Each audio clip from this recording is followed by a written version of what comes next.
Let's start with this. You obviously watched the 49ers pretty closely last week as they played your Dallas Cowboys. If the 49ers played like they did last week, is that good enough to beat the Packers? Let me tell you something, man. Absolutely, they can beat that. They can beat the Packers. I mean, it's why I was worried about them playing the Dallas Cowboys, because they're so perfectly suited. They can run the ball and take the ball out of the hands of your offense, and then they can get to the quarterback with just those four guys up front and drop 7 in coverage. And they can try to put 2 people on Devontae Adams. But Devontae Adams had a great game against them last time when they played, the last time they played. So, yeah, it's good for the thing that makes this weekend great is, honestly, we can break them all down, but each visiting team can beat the home team. Yeah, absolutely. To me, Michael, when I watch this 49ers-Packers matchup, the X factor to me, the thing that gives me pause as a 49er fan about being able to feel as confident as maybe I did last week going into Dallas is number 12. I mean, Aaron Rodgers is he's the ultimate equalizer. He's the ultimate wild card where you can have all the great matchups you want, but they got 12 and they can pull it out just with that guy alone. You're absolutely right. And that's the swear right there. So no matter what, no matter how hard, no matter what you do, you can't do what you did here in Dallas and not expect Aaron Rodgers to make those plays. Aaron Rodgers is not taking 7 points into the third quarter. I can tell you that right now.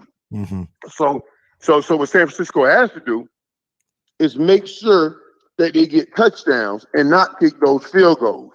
If they do that this week, then they'll be right with Dallas. Michael Irvin, the playmaker, Hall of Famer, one of the greatest wide receivers of all time. So we'll ask you this. You, one of the greatest receivers of all time. You've played with some of the greatest receivers of all time. You ever seen anybody who can do what Deebo Samuel did this year?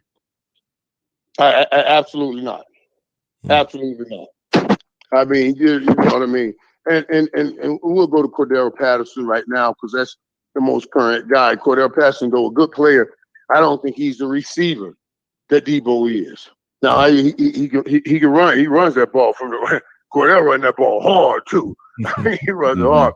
Yeah. But I don't think, you know what I'm saying? But Deebo is a better receiver in running the ball great like that. It's phenomenal, man.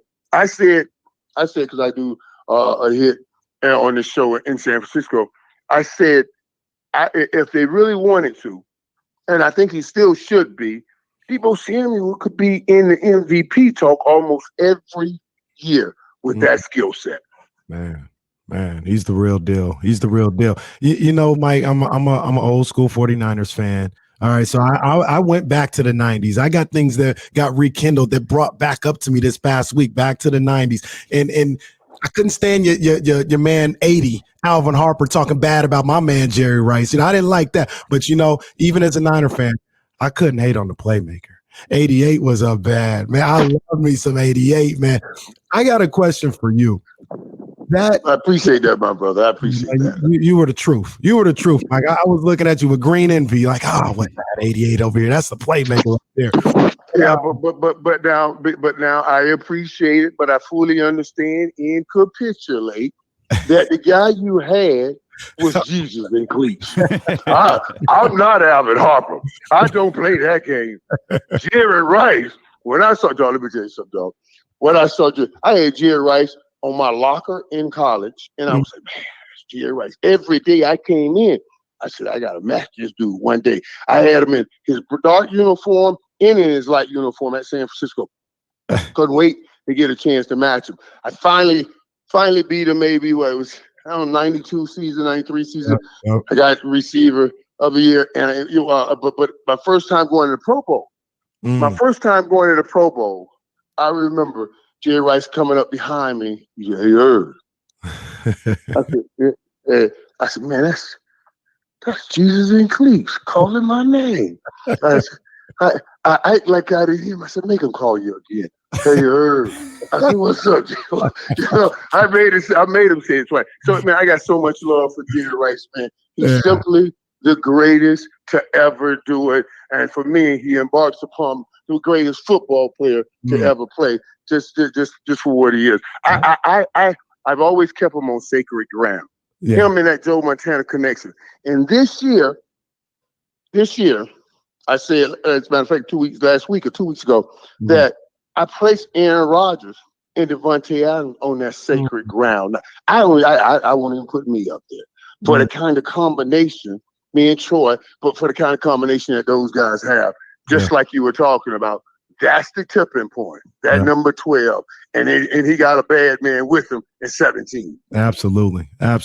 While I got you here, I just wanted to ask you some 49ers Cowboys related. Out here on the West Coast in Northern California, San Francisco, we hate the Cowboys.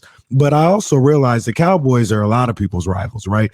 Did the Cowboys-Niners rivalry, was it the same as Cowboys-Eagles, Cowboys-Giants, or anything in the NFC? Did you guys look at it the same way, or was it like you weren't thinking about us, you were only thinking about the NFCs? No. The NFCs, there was great battles and great rivalries. But those rivalries don't have the championship banting about and banting back and forth that Dallas and San Francisco has. San Fran, the team of the 80s. I mean, and then we come back. Well, the Cowboys team of the 70s. Then the Cats made San Fran the team of the 80s. And then we come back and be the team of the 90s. You see what I mean? Yeah. Those are championships being won. And that's those ultimate rivalries. Yeah, it's great that we get to play you twice a year and all of that. And you can build those rivalries.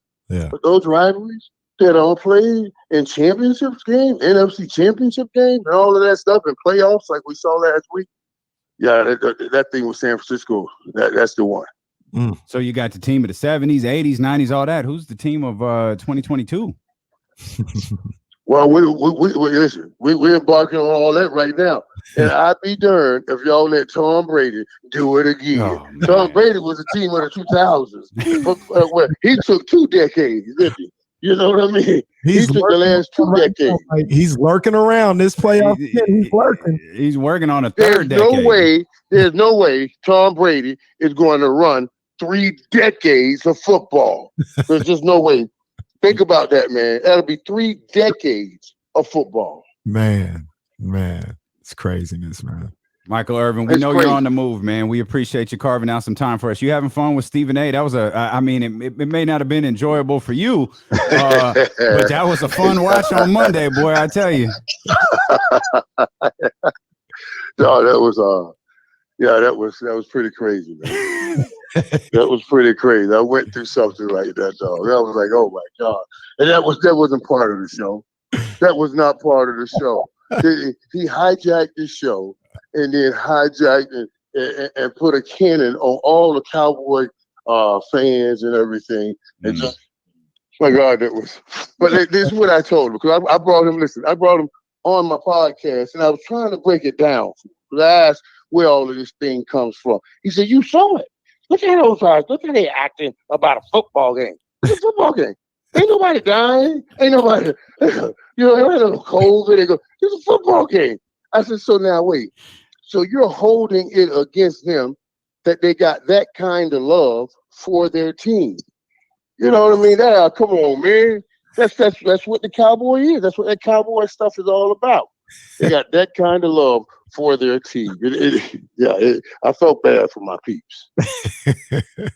It was a fun watch though, man. And this Cowboy fans are familiar with. There's always next year. That team's loaded. Here, we'll get you out on this. We'll get you out on the Cowboys question because my partner brought this up yesterday, and I'm a Dak guy. I like Dak a lot. Kenny said you can't win with Dak Prescott. Is Dak? Do you think Dak is a Super Bowl caliber quarterback? Oh, absolutely, I do. Absolutely, I do. But you need those other elements. You know what I mean? We have. I don't think that we need that running game. This offense, some even says antiquated in the NFL now. The offense he runs, the same offense we won Super Bowls in. And it has to be a balanced offense. It's not going to beat you totally with the passing game, because there's certain things that you do to slow down the passing game in that offense. This is a timing offense, so you have to have a run game to go with it, to counter it. And not having that run game has hurt Dallas. Well, look, if the playmaker say he can win, then damn it, he can win a Super Bowl. I'm done. I ain't gonna say it no more. The playmaker done said it, man. All right. I appreciate you coming on and squashing that noise that my partner brought up, man. Well, I appreciate it, man. We enjoy you to no end, man. Thanks for carving out some time for us. Appreciate you, Michael. Yeah, man. No problem, buddy. But that thing is crazy, man. And Stephen A. Like, listen, I'm telling you, dog. I'm telling you. I told you. Monday, I woke up. I almost called in and said I had COVID, but I know I had COVID 2 weeks ago, 3 weeks ago, so I couldn't use that one again. So I had to go in there. You know what I'm saying? I said, man, I gotta go in here. But yeah, that thing was real, man. Michael Irvin was ready to become a scientific study. Yo, Michael Irvin got COVID twice in 2 weeks. Again? What's going on around here, man? Someone sent Dr. Fauci to him. Like, what is going on? Around Christmas time, right? Around Christmas time, I had it, you know. So that's what I was like, man, I can't use that one. Man, if I could have just held on, that would have went. Yeah, but I had to go take that. It was ugly, but I had to go take it. You did good, partner. You did good, partner. Beautiful. Appreciate you. We're looking forward to seeing you this weekend covering the games. All right, brothers.